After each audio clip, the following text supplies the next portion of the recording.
অসাধারণ একটি ঘটনা ঘটে গেল। সারোয়ার ভাইয়ের দোকানে গিয়েছিলাম লোড করার জন্য।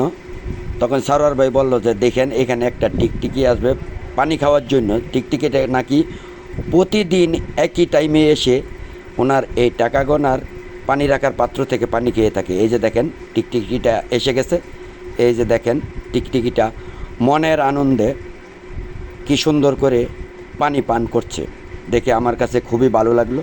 আসলেই পানি পিপাসার সকল প্রাণীরই থেকে থাকে এবং কোথায় গেলে পানি পাওয়া যাবে সব প্রাণীই এটার সন্ধান নিয়ে থাকে।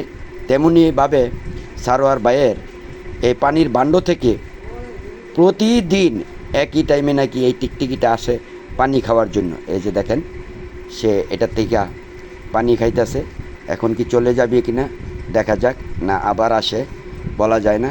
এই যে দেখেন এটা পানি খাইয়া মোটামুটি পেট ফুলিয়ে ফেলেছে।